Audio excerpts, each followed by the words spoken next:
morning, everyone.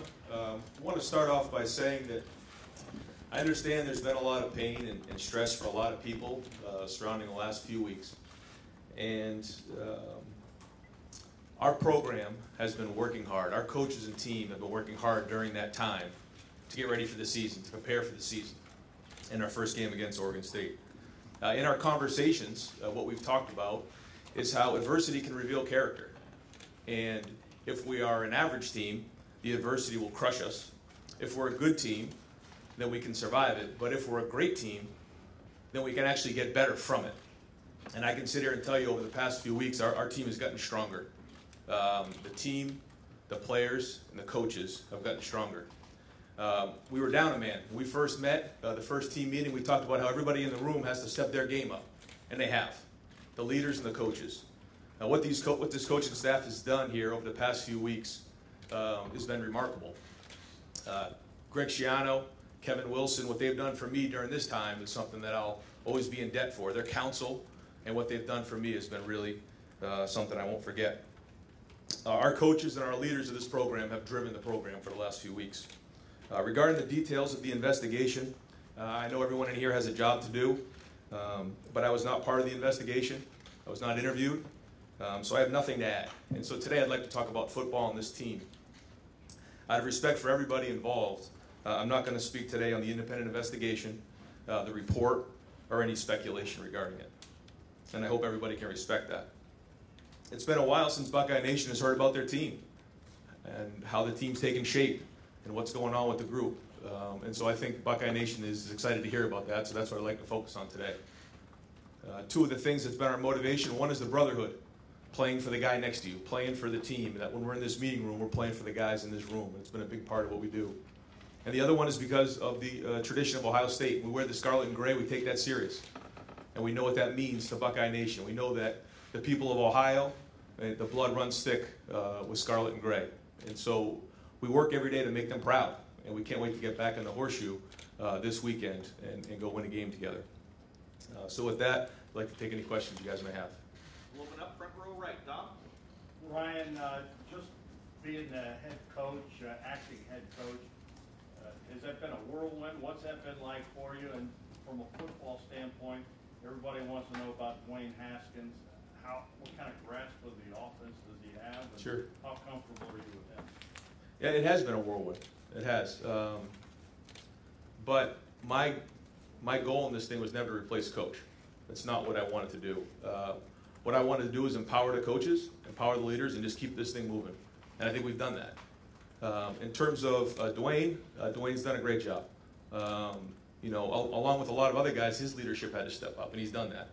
And so throughout practice, he's gotten stronger, especially from the spring. And so as we prepare for this week, you know, he's got to have a good week of practice as we go because he hasn't started the game before. And so that's a big part of this thing between Billy at center and JT at quarterback. There's a lot of experience there that we have to replace. Third row, middle, Dan? Ryan, Dan Hope from 11 Warriors.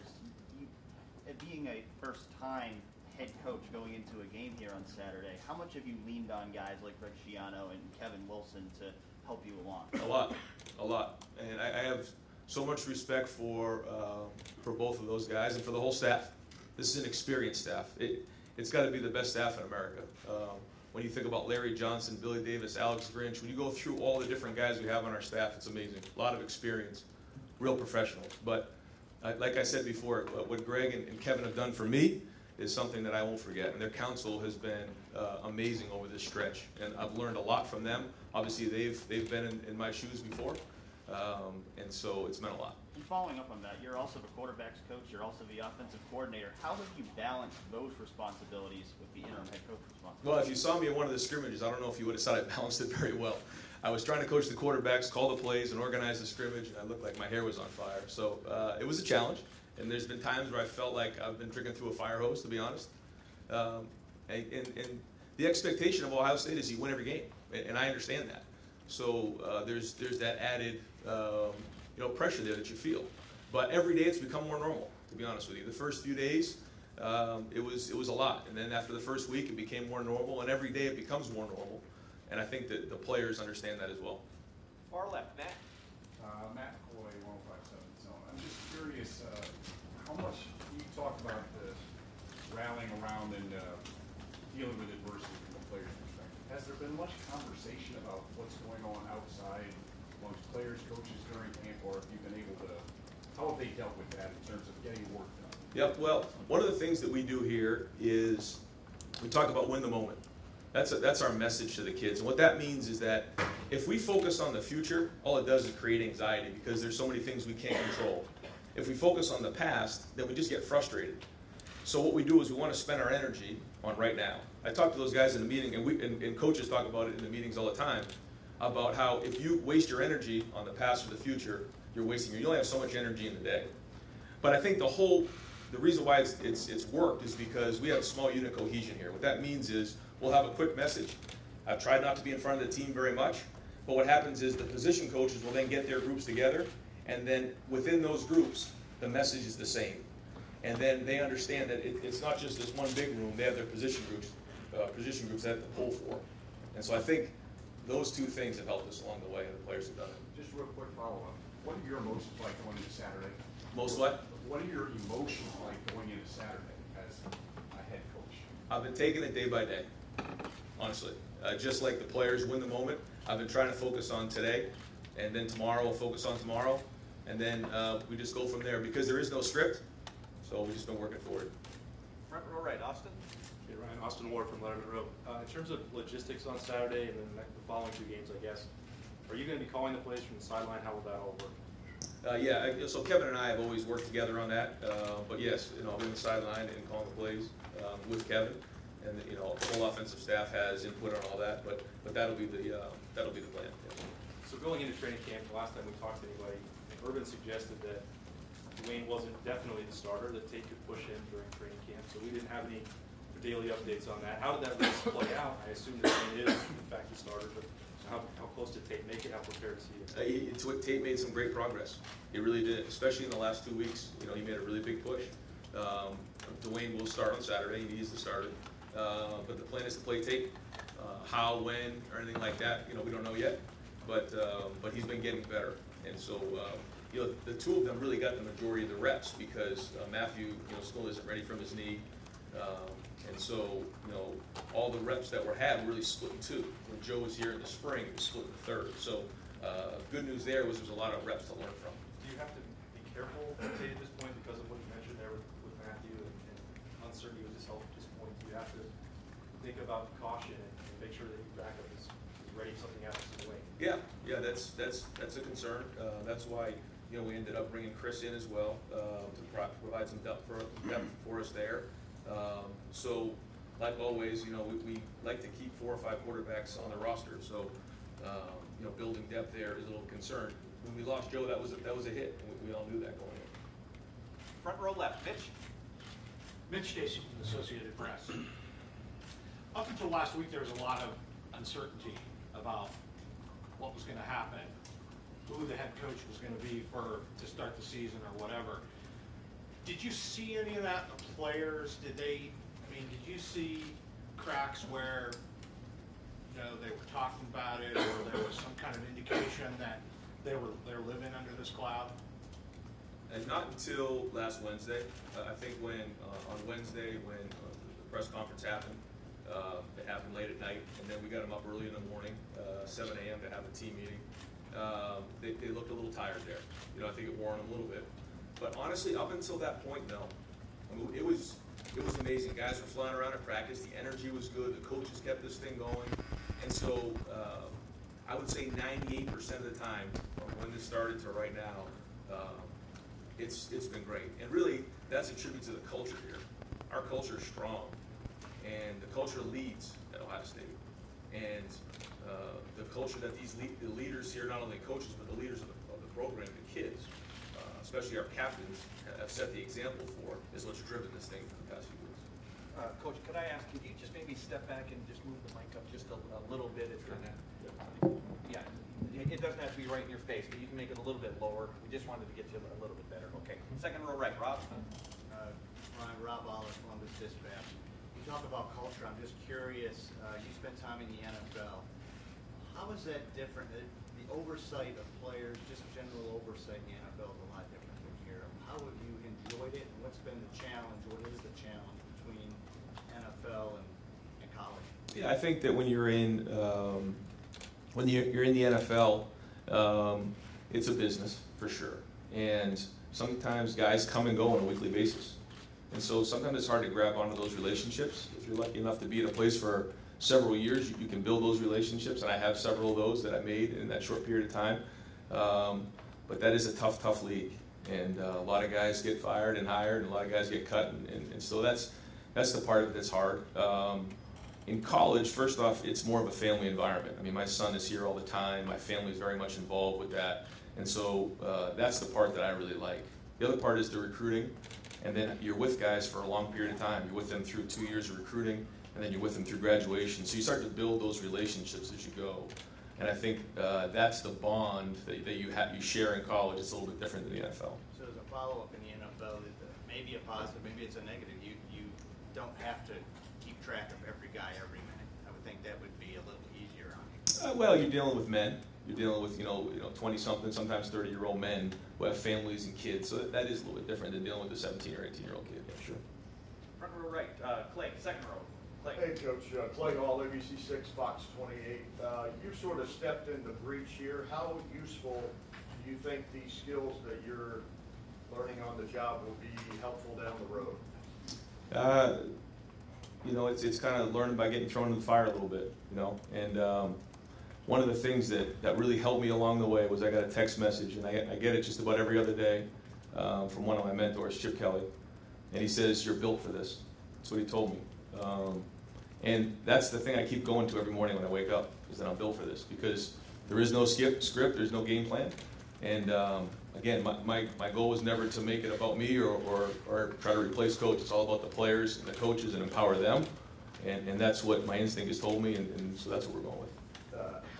You're the head coach. You're the acting, but you're 3 games. So is this the Ryan Day game plan, or has that already been handed down from Urban?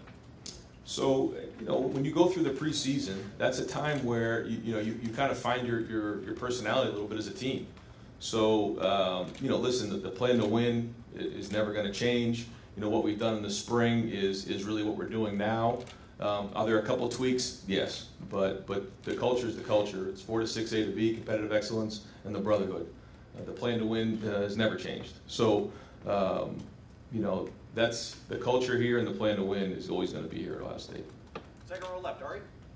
Ari Wasserman, The Athletic. Ryan, obviously this has been a tough time with the current team, but recruiting, it seems like you guys have weathered the storm pretty good. You've only lost 1 commitment and 2 classes. What's the response been like for you calling these kids during the time of uncertainty, and then what's the response been in the time since you have a solution to this? Yeah, I think anytime you're dealing with recruiting, it goes back to relationships, and the relationships that the coaches here have built is strong. Also, the quality of the young men that we're bringing in here and the culture of those kids is as strong as any place I've ever been, and the support has been strong from those recruiting classes.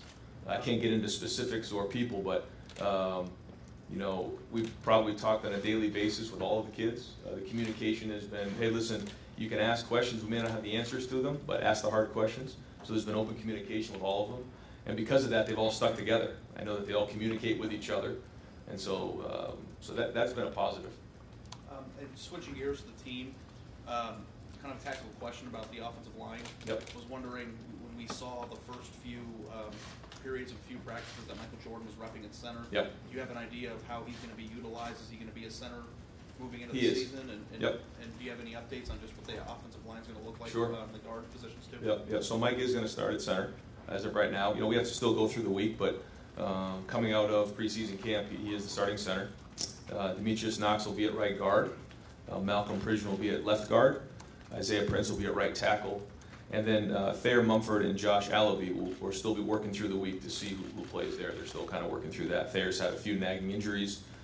Josh has been working over at left tackle, so they'll kind of split the reps this week as we go into Saturday. You guys thought going into this season, or it seemed like Brady Taylor was going to, be in line for that job. Can you just give me some of the reasoning behind making that move? Is it just trying to get 5 best offensive linemen on the field? Most athleticism, and what went behind just the idea of playing around? Well, Brady brings versatility. He's been playing some guard, he's been playing some center, so we plan on him playing as well. I think that Mike brings some experience, and anytime you have to replace someone like Billy Prince, there's a lot that goes into that. And so it's still a work in progress. This is not something that we've made a decision on for the season. And so, Brady did have a couple, nagging injuries along the way too that he's working through. But our plan is that Brady's going to play as well, along the way. Back row left, Dan.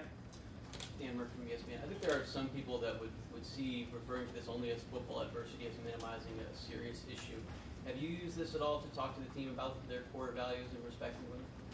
So, our core values here are talked about on a daily basis. And I can't imagine there's one day that goes by where we don't talk about our core values. And one of them is the respect for women. And so we talk about that all the time. We talk about how, especially in this time period, all of our guys are in a fishbowl. And so they have to be really careful, too, who they are with and where they spend their time. So, yes, that's addressed consistently with our guys. Have you seen any issues with Urban Meyer and his coaching that memory has affected his coaching at all during your time here? No, I haven't. Front row right, Bill. When they asked you to take over as acting head coach, considering you've never been a head coach, Greg Schiano has, Kevin Wilson has, how surprised were you?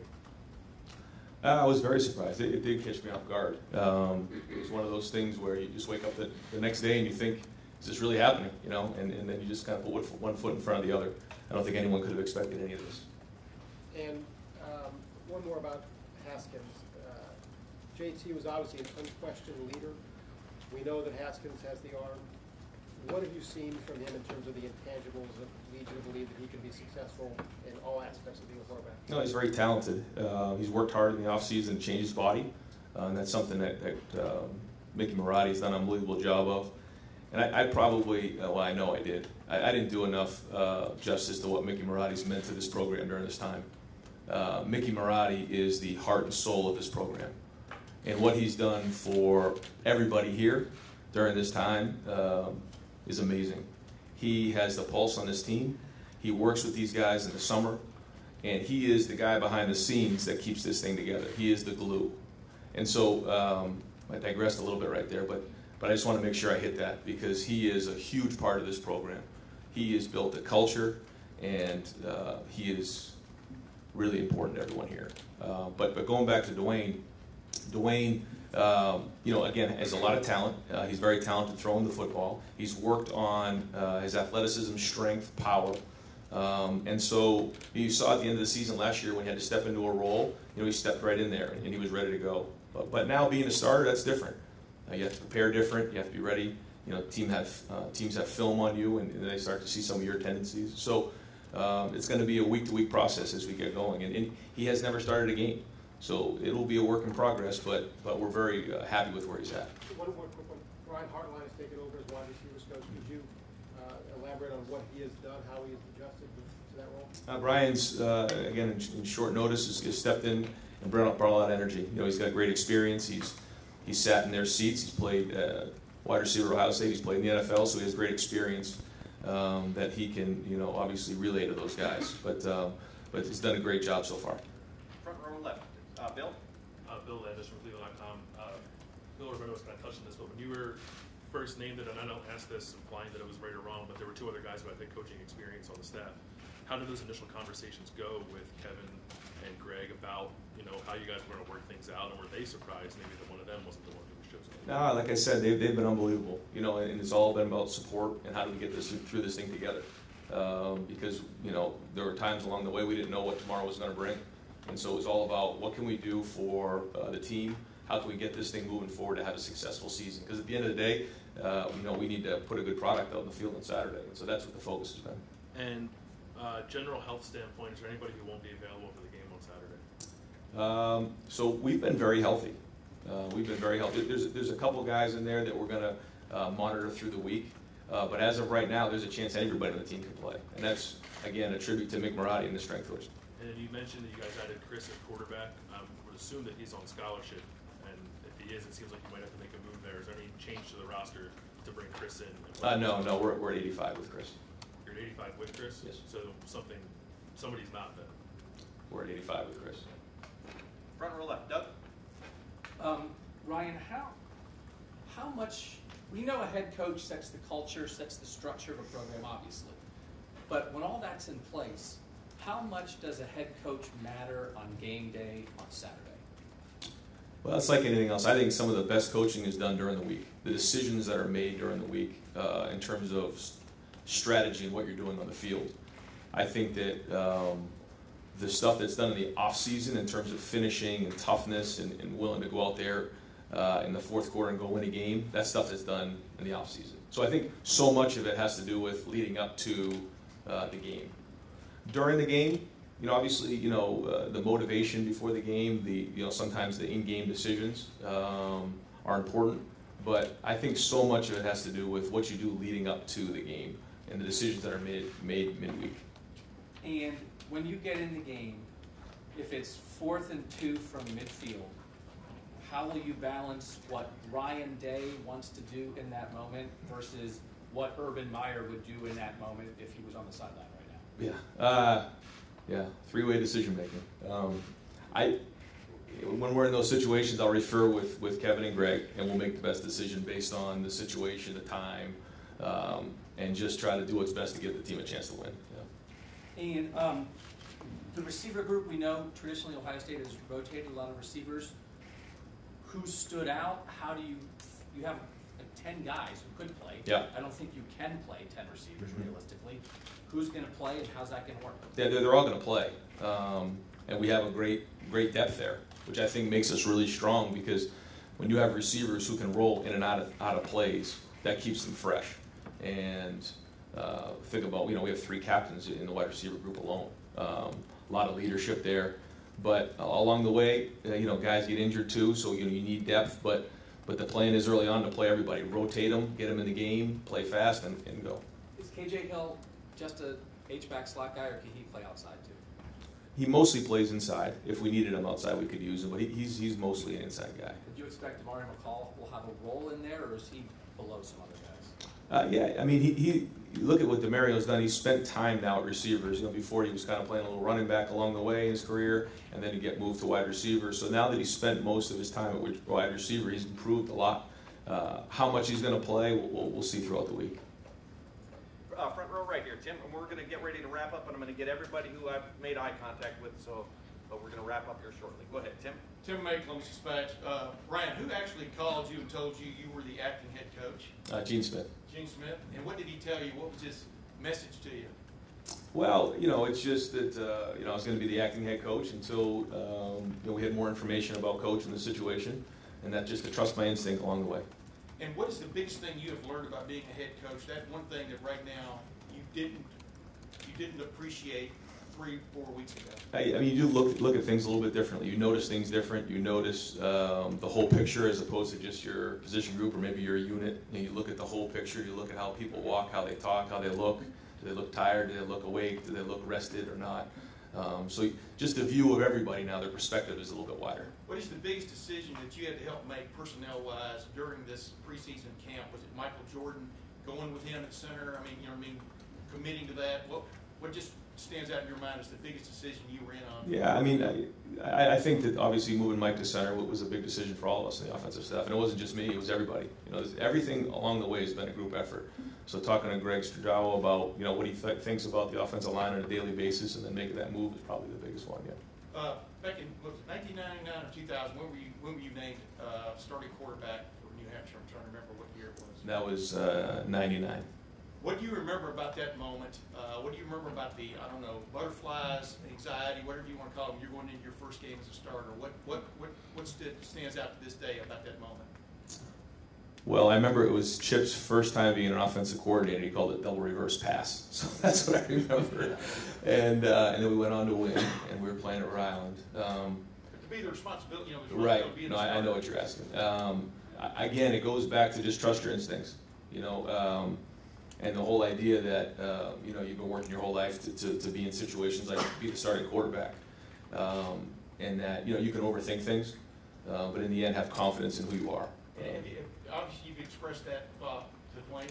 I have, yeah, I have. How often? How do y'all talk about this? Well, the thing we talk about with Dwayne is he doesn't have to be JT, he doesn't have to be Braxton, he doesn't have to be Cardell. All the quarterbacks, they have to be themselves. And so whether it was when we were in Philly talking to Sam Bradford, or when we were in Boston College talking to Matt Ryan or whoever, along the way, you have to find your own way to lead. You have to find your own way. Now, there are a lot of things that leaders have in common. We share those and talk about those. But along the way, you have to find your own way, and that's been the message. One last question. Y'all are opening with Oregon State. I don't think you've been asked about that. Great new coaching staff they brought in and stuff. What do you know about Oregon State, or do you spend a lot of time looking at Washington and, you know, obviously you're on offense, but Right. defensively Colorado. But Yeah. I mean, but in a nutshell, what's your take on Oregon State? Right. So you know, Jonathan comes over and obviously has had a great career, and he's going to come in with a lot of energy. You know, they made the move to go to a defensive front with Tim Tibesar coming over from Wisconsin. So he was the linebacker coach last year, and obviously they have a great system. So they're going to be instituting that Wisconsin system of some 3 down, some 4 down, and they're very, very aggressive, and obviously been one of the best defenses in the country year in, year out. So Yeah, interesting. You and John Smith are both 39 years old. I did see that when I was reading up on it. Yeah, it is. Yeah. Second row left, Lori. Lori Schmidt, 105.7 The Zone. Brian, how different is this team with you running it in that you are trying to avoid disruption, you are trying to establish some continuity with what Urban Meyer was doing, as opposed to if this was your team? I haven't thought of it like that because my goal is just to keep this thing going. And I think when you come out to practice, you would see that the team is running just like if the coach was here. We've kept everything intact, and so that's been the goal along the way. Saturday will be your first game as a head coach. I'm wondering who is going to be there for you from your family and what time? Yeah, my family will be here. You know, we try not to make it too crazy and have everybody come in because, again, this isn't one of those things where I'm becoming the head coach. This is just something that I'm holding the place for coach until he gets back, and the goal is to win the game against Oregon State. And final questions, front row, Dave. Dave Biddle from 24/7 Sports and Bucknuts. Ryan, Brandon Bowen was a guy that started last year, Brandon Bowen, and looked like he was playing pretty well through the first half of the season and then got injured. Is he still banged up? Is he not ready to go this year? Yeah, he has been dealing with that leg injury and coming back from it. It's been a little bit slower than he's liked, but he's still working through that now. But he has missed some time, and so I know he's been frustrated with that. But it's a long road to recovery with the injury that he had. When do you expect to have him back? I don't know right now. Okay. Yeah. And one final thing. You mentioned earlier Dwayne Haskins needed to change his body. Can you elaborate on that? Did he need to lose some weight? Just why did he need to change his body? You can ask Mick that, but obviously, you know, the body fat and his composition, his strength, his power. You know, as a quarterback, you have to have some size. You have to have some mass back there. When you look at the great quarterbacks, they're big. You know, the guys who are frail and skinny, they don't make it. It's one of the greatest things about JT was how durable he was during all that time. And so, you know, it isn't just putting on fat, it's putting on muscle and mass so that when you're in there, you can take some of the shots and still play throughout the season. Coach, thank you very much.